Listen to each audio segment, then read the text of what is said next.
علماء مقررین مفتیان و شیوخ الاحادیث کے بیانات سننے کو ملے، وہ بیانات انتہائی جھوٹ اور کذب بیانی پر مبنی تھے۔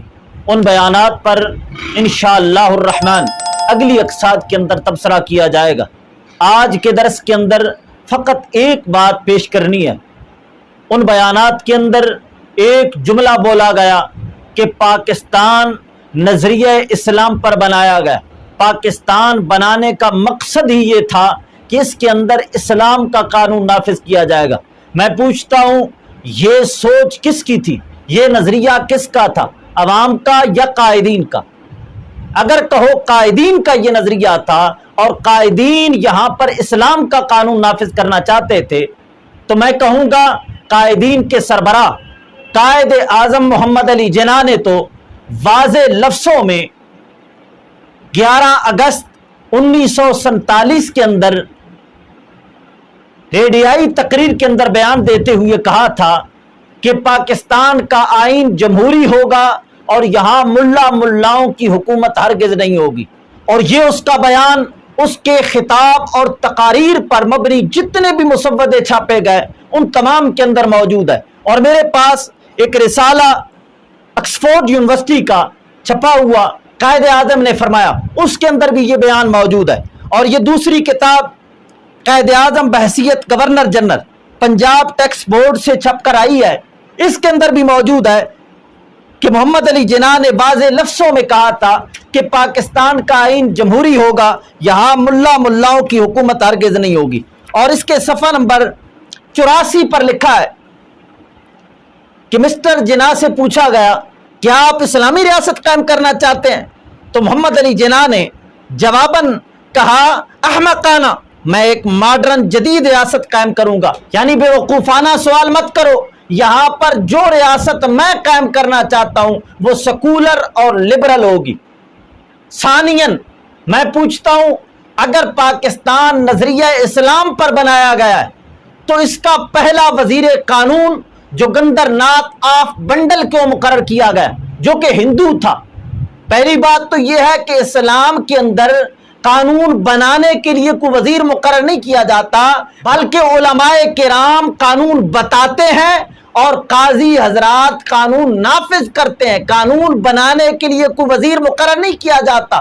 اسلام کا قانون منزل من اللہ ہوتا ہے، اللہ تعالیٰ نازل فرماتا ہے، رسول پر نازل ہوتا ہے، اور رسول کے جو نائب اور وارث ہوتے ہیں وہ قانون بتاتے ہیں اور قاضی قانون نافذ کرتے ہیں۔ قانون بنانے کے لیے کوئی وزیر مقرر نہیں کیا جاتا، جبکہ پاکستان کا پہلا وزیر قانون جوگندر ناتھ آف بنڈل ہندو تھا۔ میں پوچھتا ہوں کہ قانون بنانے والا وزیر تو ہندو ہے، ابھی اسلام کے نام پر ملک بن رہا ہے، اسلام کے نظریے پر ملک بن رہا ہے، اور یہاں پر اسلام کا قانون نافذ کیا جائے گا، اسی نظریے کے تحت ملک بنایا جا رہا ہے۔ ثالثاً یہاں پر جو وزیر خارجہ مقرر کیا گیا وہ سر ظفر اللہ تھا جو کہ قادیانی تھا، احمدی تھا، وہ مسلمان نہ تھا بلکہ مرزائی تھا۔ وزیر خارجہ اس کو مقرر کیا گیا ہے۔ اگر اسلام کے نظریے کے لیے ملک بنایا جا رہا ہے، اسلام کے نظام کے لیے ملک بنایا جا رہا ہے، تو احمدی اور مرزائی کو وزیر خارجہ کیوں مقرر کیا گیا؟ بلکہ جس وقت اس کو مسلم لیگ کا سربراہ مقرر کیا گیا تھا اس وقت علماء اور مفتیان نے محمد علی جناح کو ٹوکا تھا کہ آپ اس کو اپنی پارٹی کا سربراہ مقرر کر رہے ہیں، یہ تو قادیانی ہے۔ تو محمد علی جناح نے اس وقت کہا تھا، یہ کچھ شام فکر اقبال کے ساتھ کتاب ہے اور اس کا صفحہ نمبر 269، اور انہوں نے ہماری قومی جد و جہد عاشق حسین بٹالوی صفحہ نمبر 76 کا حوالہ دیا ہے، اور روزنامہ انقلاب لاہور 3 اگست 1944 کے اندر بھی یہ مسٹر محمد علی جناح کا بیان آیا تھا۔ بیان کے الفاظ کیا ہیں؟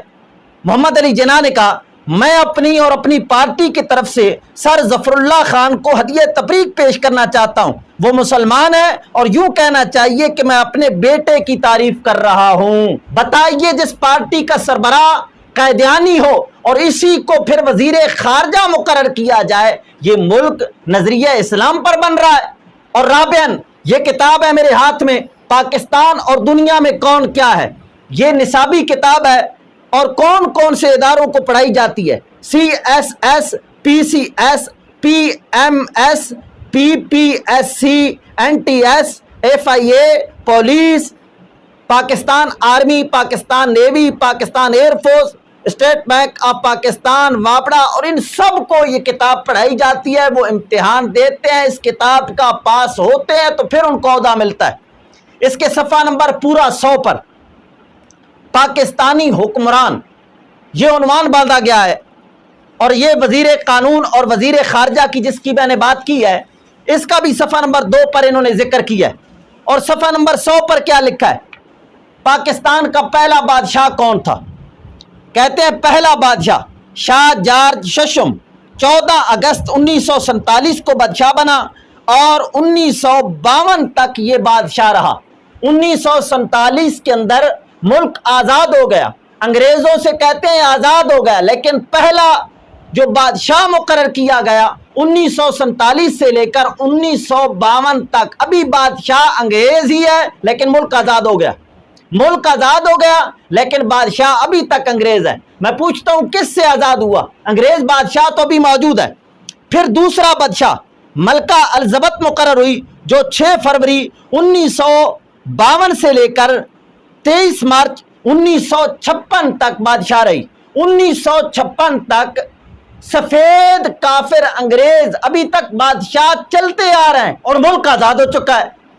ہمارے محمد علی جناح کو سندھ کا گورنر مقرر کیا گیا تھا۔ لکھ رہا ہے گورنر جنرل قائد اعظم محمد علی جناح سندھ، یہ 14 اگست 1947 کو گورنر بنے اور 11 ستمبر 1948 تک یہ گورنر رہے۔ اور جس وقت ان کو گورنر جنرل بنایا گیا تو اس وقت ان سے حلف کیا لیا گیا تھا؟ حلف کے الفاظ کیا تھے؟ سنیے، قائد اعظم کا حلف۔ قائد اعظم محمد علی جناح سے 15 اگست 1947 کو گورنر جنرل کی حیثیت سے جسٹس سر عبد الرشید نے حلف لیا۔ حلف کے الفاظ یہ تھے، حلف کے الفاظ کیا تھے؟ دیکھیے، میں محمد علی جناح باضابطہ اقرار کرتا ہوں کہ میں پاکستان کے آئین کا جو قانوناً نافذ ہے، جو اس وقت آئین قانوناً نافذ تھا 1947 کے اندر جو آئین قانوناً نافذ تھا وہ انگریزوں کا تھا، تو محمد علی جناح کہتا ہے میں پاکستان کے آئین کا جو قانوناً نافذ ہے، جو نافذ کروں گا وہ نہیں، جو نافذ ہے اس کا سچا وفادار اور اطاعت گزار رہوں گا۔ میں اس قانون کا سچا وفادار رہوں گا، یعنی کیا مطلب؟ میں ملک کا نظام بدلوں گا نہیں، یہی کافروں کا قانون چلانے کے لیے، اے انگریزوں پہلے تم چلا رہے تھے، اب تمہارا شاگرد چلائے گا۔ اور پھر آگے کیا کہتا ہے؟ اور یہ کہ میں شہنشاہ معظم شاہ جارج ششم اس کے وارثوں اور جانشینوں کا بطور گورنر جنرل وفادار رہوں گا۔ میں اور میری نسلیں، میں اور میری آنے والی تمام نسلیں انگریزوں کی سچی وفادار رہیں گی۔ یعنی کیا مطلب؟ مجھے تم فقط گورنر مقرر کر دو، لہٰذا تمام کے تمام مسلمانوں کو آپ کے گھٹنوں پر بٹھانا میرا کام ہے۔